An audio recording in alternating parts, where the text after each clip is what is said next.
할렐루야, 성경 통독 187일째입니다. 오늘은 예레미야 29장에서 32장까지 살펴보도록 하겠습니다. 예레미야 29장에서 32장까지는 BC 588년경에 예언된 그런 그 내용들입니다. 그렇다면 이스라엘은 현재 느부갓네살 왕의 침공을 받아서 1차로 포로로 잡혀가고 또 2차로 포로로 잡혀가고 그리고 2년 뒤에 멸망하는 그런 상황입니다. 굉장히 긴박한 그런 상황이죠. 29장에서 먼저 예레미야는 포로로 잡혀간 그런 사람들에 대해서 예언을 합니다. 포로로 잡혀간 그런 사람들은 어떤 그런 기대를 하겠습니까? 하나님의 말씀이 주어진다면 1년 안에 아니면 2년 안에 그들이 다 돌아올 것이다. 이렇게 예언을 받기를 원하겠지요. 그런데 예레미야는 그렇게 말하지 않습니다. 하나님의 말씀을 받아서 너희가 그곳에서 그냥 결혼하고 자녀 낳고 과손을 잘 또 만들고 집을 지으면서 살아라 그렇게 이야기합니다. 하나님께서 70년 후에 너희를 다시 돌아오게 할 것이다. 70년 후는 어떻게 되겠습니까? 포로 1세대는 다 죽게 될 것입니다. 2세대도 죽게 되겠죠. 그리고 아마 3세대 사람들이 있을 것인데 그때 후손들이 돌아올 것이다. 그렇게 예언을 하는 것입니다. 그러니 포로로 잡혀간 그런 사람들은 속이 타고 그걸 믿고 싶지 않은 것입니다. 그래서 거짓 예언자가 나옵니다. 스마야라는 그런 사람이 사람들에게 이야기합니다. 우리가 1년, 2년 안에 분명히 돌아간다. 그렇게 이야기하면서 예루살렘에 있는 제사장 스바냐 제사장에게 편지를 보냅니다. 예레미야가 거짓 선지자로서 예언을 하고 있습니다. 그렇게 고발을 한 것입니다. 그런데 그 편지를 제사장이 읽자마자 예레미야는 성령이 감동되어서 다시 또 그 스마야 거짓 선지자에게 예언한 것입니다. 너는 하나님의 저주를 받을 것이고 너의 자손들은 절대 이스라엘 백성들과 함께 살지 못할 것이다. 그렇게 예언을 하는 것입니다. 하나님의 말씀은 하나님의 뜻대로 진행이 되는 것이지요. 30장에 보면 예레미야가 다시 지금 현재 멸망을 앞둔 그런 유다를 향해서 예언하고 있습니다. 어떤 마음으로 예언할까요?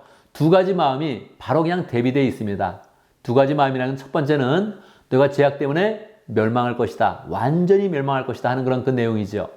그런데 또 그 말씀을 하면서 하나님은 예레미야에게 하나님의 마음을 전합니다. 어떤 마음일까요? 16절 그러나 이제 너를 삼켰던 사람들도 모두 삼킴을 당하고 내 원수들이 모두 포로로 잡혀갈 것이다.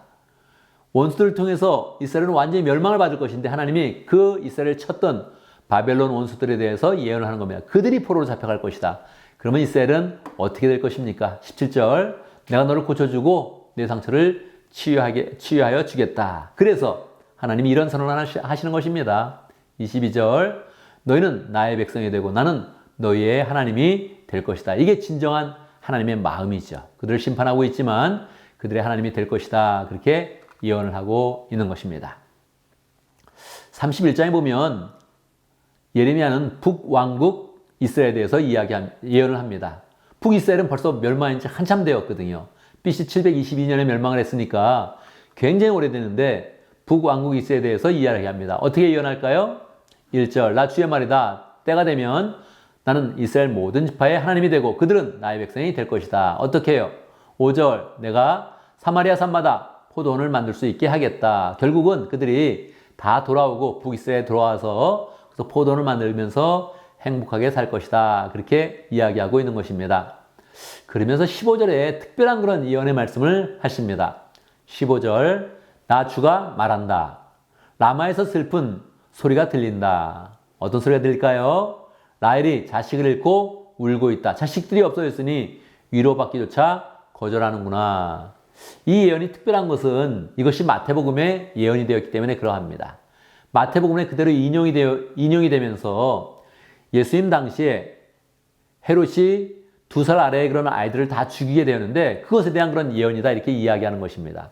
그러니 우리는 예레미야를 보면서 지금 당시의 상황을 예언하고 있구나 이렇게 생각하는 것이 아니라 예수님 당시를 예언하고 있고 우리의 그런 시대를 예언하고 있구나 그렇게 생각을 하면서 이 말씀들을 잘 읽어야 하는 것입니다. 북이스라엘 왕국에 대해서 먼저 예언을 하고 24절 이하에 보면 또 남유다에 대해서 예언을 합니다.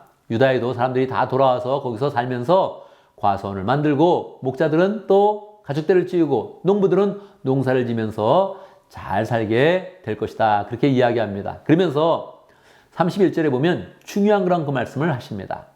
그때가 오면 내가 이스라엘 가문과 유다 가문에서 새 언약을 세우겠다. 여러분 예레미야서의 그런 예언의 중요한 그런 단어 중에 하나는 새 언약입니다. 하나님께서 새 언약을 주신다는 것입니다. 이스라엘은 죄를 졌으니까 심판하실 것인데 그 심판으로 안 되니까 하나님께서 새 언약을 주어서 그들의 마음을 새롭게 하고 성령을 부어주시고 예수님을 통해서 죄를 용서하시는 그런 가운데 새 언약을 주겠다 이렇게 말씀하고 있는 것입니다. 32장에 보면 시드기야가 자꾸 예레미야가 나쁜 예언을 하니까 자기가 듣기에 나쁜 그런 예언을 하니까 그냥 예레미야를 감금시켜버립니다. 시위대 뜰 안에 그렇게 감금을 시켜놓죠. 그런데 그 감금된 그런 상황 가운데 숙부의 아들 조카지요. 조카가 와서 밭을 막 사라 그러는 겁니다. 예레미야의 그런 상황이 지금 감금되어 있고 예레미야가 어떤 예언을 했습니까? 이스라엘은 멸망한다 그렇게 이야기하지 않았습니까? 멸망하면 밭이 무슨 소용이 있겠어요? 그 계약서를 듣고서 그 밭을 사면 무슨 의미가 있겠어요? 그런데 예레미야는 이 얘기를 듣자마자 이건 하나님의 뜻이구나 하는 것을 알게 됩니다. 그리고 밭을 삽니다. 그리고 매매 계약서를 받게 되죠. 그러고 나서 하나님께서 말씀해 주십니다. 그래 맞다. 네가 밭을 사는 게 맞다. 나는 남유다의 모든 사람들, 예루살렘 사람들이 다시 돌아와서 살게 할 것이다. 그러므로 이 매매 계약서는 유효하다.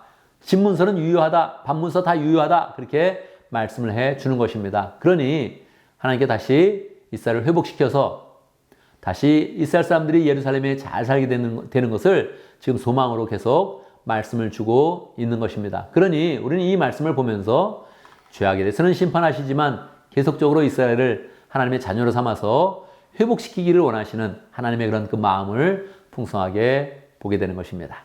감사합니다.